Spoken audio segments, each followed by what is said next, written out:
नमस्कार। आइए, हमने इसके पहले वाले वीडियो में टेंजेंट टू सर्किल में अल्टरनेट सेगमेंट थ्योरम पढ़ाई थी, जो कि बहुत इंपॉर्टेंट थी, मैंने आपको बताया। अब उसी टेंजेंट टू सर्किल में टेंजेंट टू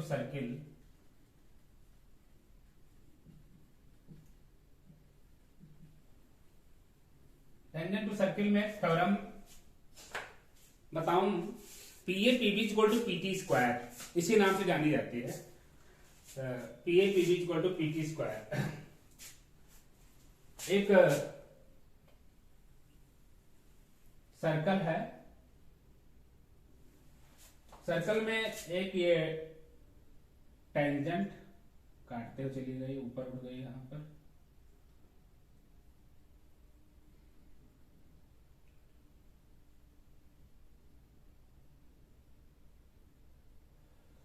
और इसी पॉइंट से एक इंटरसेक्टिंग लाइन चली गई, यानी पी पॉइंट से ही एक टेंजेंट जा रही है, एक सिकेंट जा रही है।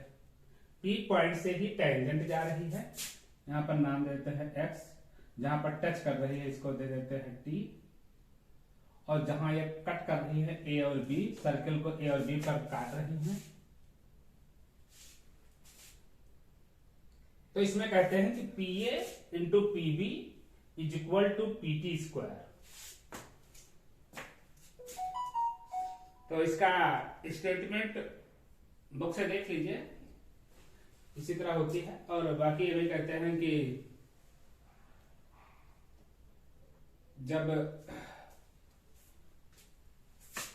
ए बी को पी पॉइंट डिवाइड कर रहा है, आपको दिख रहा होगा कि ए बी अगर एक लाइन है और यहाँ पी पॉइंट इसको डिवाइड कैसे कर रहा है। अंदर होता पी तो डिवाइड करता पता है एपी और पीबी में, हाँ, लेकिन जब अंदर होता तो डिवाइड करता, उसको कहते हैं इंटरनल डिवीजन, यानी पी पॉइंट इंटरनली डिवाइड करता है।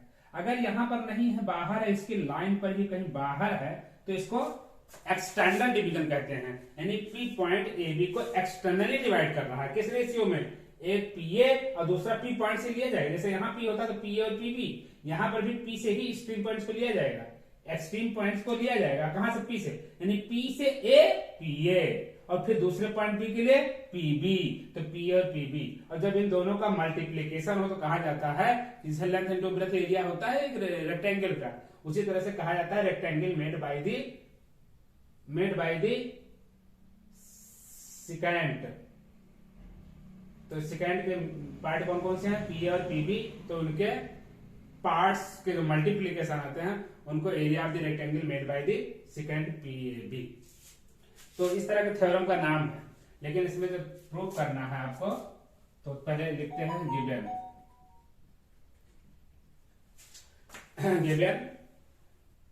P A B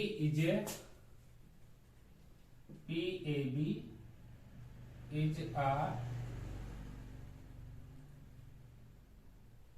secant of circle COR, centre जरूरत पड़ेगी तो ओ ले लेंगे, PAB secant of circle COR which intercept, अभी लिखने की जरूरत नहीं थी, which intercept the circle at point A and B। तो पीएबी जो सेकेंड ऑफ सर्किल जो काफी है, and PTX is the tangent. अब इसमें भी नहीं लिख सकते वो touches the circle at point T, PTX is the tangent, PTX is a tangent. The मतलब हो जाता है जब नॉन हो जाए। अभी हम जानकारी करवा रहे हैं, इंट्रोड्यूस करवा रहे हैं, तो ए, और अब इसके बाद बनता टेंजेंट। तो गिवन के बाद टू प्रूव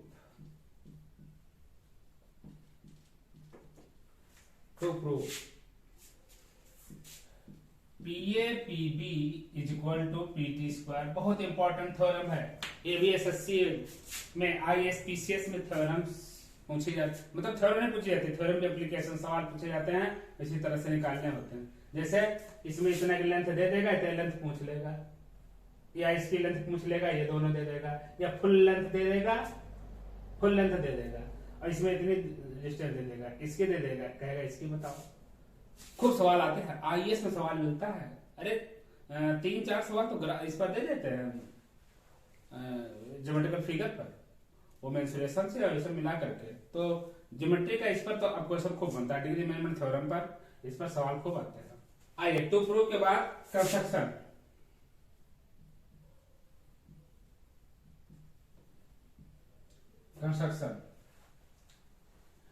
कंस्ट्रक्शन में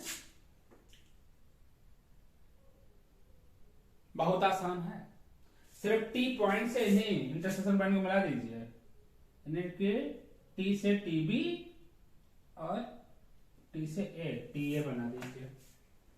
टी ए और टीबी को मिला दिया केवल, ज्वाइन टी ए टीबी, ज्वाइन टी। अब ये लिखने की प्रथा चली है, जबकि ज्वाइन टी ए मतलब टी ए को मिलाओ, ये आदेश इंपरेटिव आप पढ़ते हैं, लेकिन हम लिखने के लिए चल रहा है काम, चलने दीजिए। Join T A and TB, वैसे लिखा जाता है B join T and TB. तो एक चीज ध्यान रहे कि जो ए बी गई है, ये भी डायमीटर नहीं है, गलत समझने के प्रयास मत करिए। अगर वो डायमीटर से होगा तो भी थ्योरम प्रूफ है, और नहीं तो कहिए तो हम बढ़ा के इधर घुमा दें, जो दिखे कि हाँ सेंटर से गई है, लेकिन वो ऐसा बन गया है कि आपको लगता होगा बिल्कुल सेंटर से गई है, यानी ये भी एक डायमीटर है। ऐसा कुछ नहीं है, हम एक जनरल प्रूफ करने जा रहे हैं जो डायमीटर के लिए भी लागू होगी, यानी कि I am going to prove it a general theorem and it holds also for the diameter AB, ये भी ध्यान है। तो कंस्ट्रक्शन के बाद प्रूफ।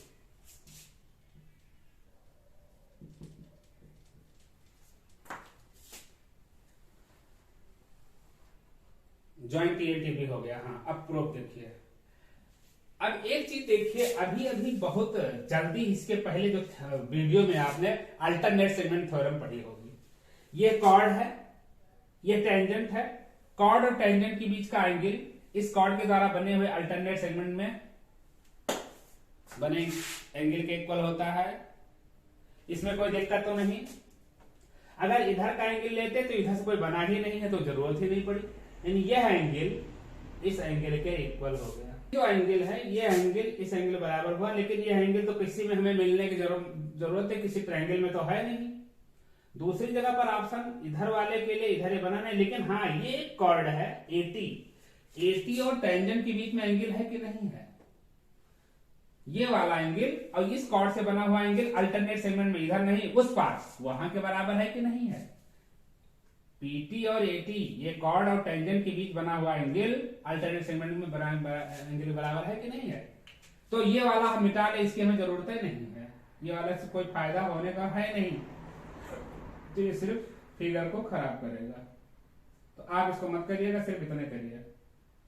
हम कोई रट के सोच के थोड़ा बैठे हैं, यहीं पर सोचते हैं, आपको बताते हैं। तो ये कॉर्ड और ये टेंजेंट के बीच बना हुआ एंगल ये आ गया। तो हमारे पास तो ट्रायंगल तो दिखते हैं दो, लेकिन इनको और इनको ले नहीं पाएंगे। इस ट्रायंगल में तो ये एंगल मिल रहा है, इस वाले में ये मिल रहा है, लेकिन इन दोनों में कोई और कॉमन एंगल नहीं मिलने वाला, इसलिए हम छोटा बड़ा ले ले। एक एंगल एक ट्रायंगल छोटा वाला पीएटी ले ले, एक बड़ा वाला पीबीटी ले ले, जिससे कि एंगल पी दोनों में कॉमन मिल जाए, एंगल पी कॉमन मिल जाए। एंगल पी छोटे वाले में भी और बड़े वाले में भी, छोटे वाले में ये एंगल और बड़े वाले में ये एंगल, बस सिमिलरिटी लग जाएगी डबल ए क्राइटेरिया से ही। तो लिखते हैं, अभी पहले हम एंगल दिखा लें। Since angle PTA is equal to angle PBT मैं डायरेक्ट लिख देना है, PTA is equal to PBT। क्यों? By alternate segment theorem, by alternate segment. अब आप थ्योरम नहीं लिखा करो भाई, अल्टरनेट सेगमेंट प्रॉपर्टी लिख दिया करो। थ्योरम भी लिख दो कोई दिक्कत नहीं है, या प्रॉपर्टी लिख दो कोई दिक्कत नहीं है। ठीक है, प्रॉपर्टी अपनी मत लिख देना, यहाँ की प्रॉपर्टी लिखना है। ठीक, अल्टरनेट समेट थ्योरम, पीटीए एंड पीबीटी, बस इतना ही बहुत है। Now in triangle PAT and triangle PBT,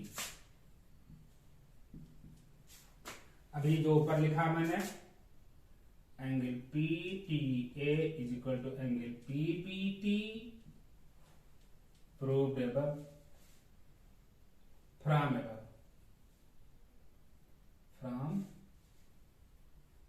above, और दूसरा angle P is equal to angle P, क्यों? Common in both,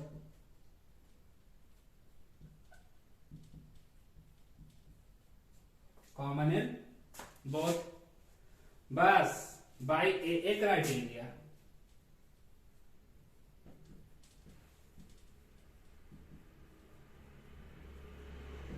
by A criteria. आइए, छोटा वाला ट्रायंगल है PAT, P ऐसे गया है, A तिरछा गया है, PAT, और PBT, PB ऐसे गया है, PB, और B से T ऐसे आया है, A से इधर T ऐसे आया है। हमने उसका मॉडल निकाल के रख लिया। हालांकि जो छोटा होना चाहिए बड़ा दिख रहा है, जो बड़ा होना चाहिए वो छोटा दिख रहा है, मगर आपके लिए समझने के लिए बहुत है।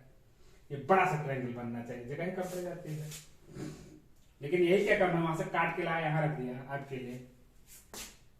ये ए लिखा है, एंगल पी दोनों में कॉमन है, एंगल पी दोनों में कॉमन है। फिर पीटीए, पीटीए हाँ सही है, ये है एंगल पीटीए, वहां पर पीबीटी के इक्वल है, डबल डैश से इसको दिखा देते हैं।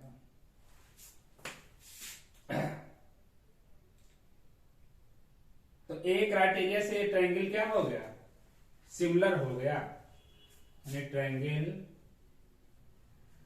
पी टीए या पीएटी सिमिलर टू ट्रायंगल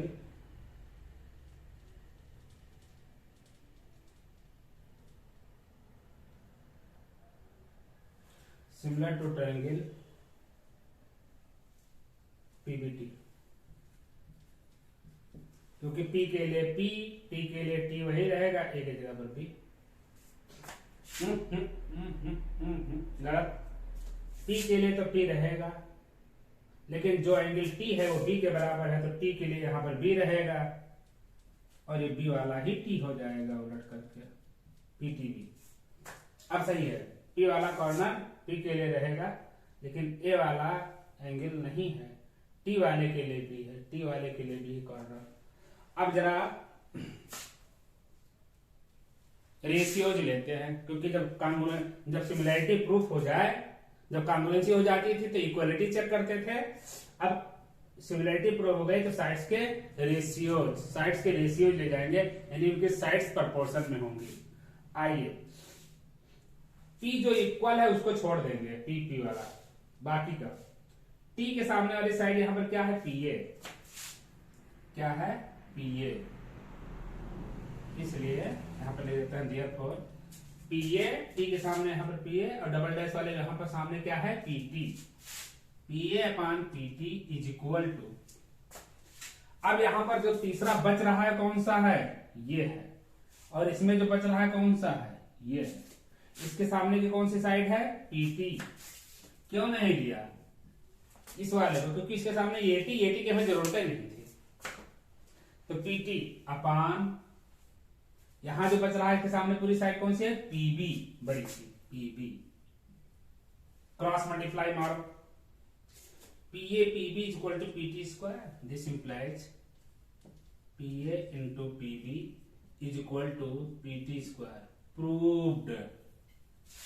इस तरह से ये थ्योरम प्रूव हुई। बहुत ही इंपॉर्टेंट थ्योरम, बहुत ही इंपॉर्टेंट थ्योरम। आप लोगों में ऑब्जेक्टिव में या शॉर्ट आंसर में 1 नंबर 2 नंबर 3 नंबर वाले जो 1 नंबर 2 नंबर वाले में ये सवाल आपको मिलते हैं। एसएससी में सवाल मिलते हैं, ISPCS के एग्जाम में सवाल मिलते हैं, लेकिन आपके लिए तो इसकी पूरी भरपूर एक्सरसाइज ही है।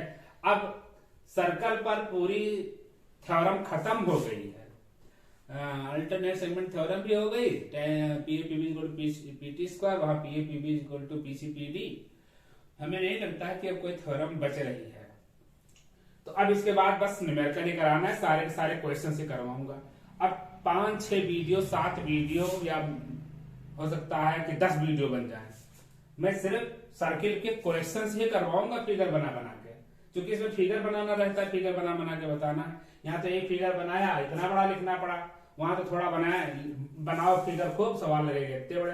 तो सवाल इसके बड़े आसान, बड़े चुटकुले वाले होते हैं, यूं कहो बहुत चटपटे सवाल होते हैं, मतलब इंटरेस्टिंग होते हैं। जैसे आप मूंगफली खाते हैं और नमक का चटकार लगाते हैं, वही इंजॉय, उसी आनंद की अनुभूति होती है सर्किल के सवालों में लगाने के लिए। और एक तो तमाचा मार के नंबर लेना होता है, इतना आसान होता है। शायद ही किसी लड़के का सवाल फंसता हो, यानी सब बच्चे ये कहते हैं भाई सर्कल बहुत मस्त चैप्टर, मजा आ जाता है।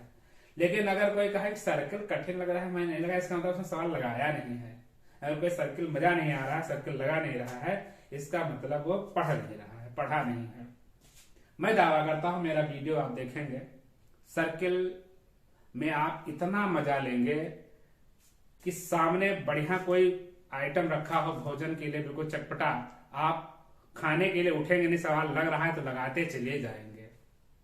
सवाल लगाएंगे और वो भले ही आपका कोई बढ़िया गर्मा गर्म पकौड़ा या समोसा रखा हो, ठंडा हो जाए। तो आज के लिए बस इतना ही, फिर कल नेक्स्ट वीडियो में मिलेंगे। नमस्कार, जय हिंद, जय भारत।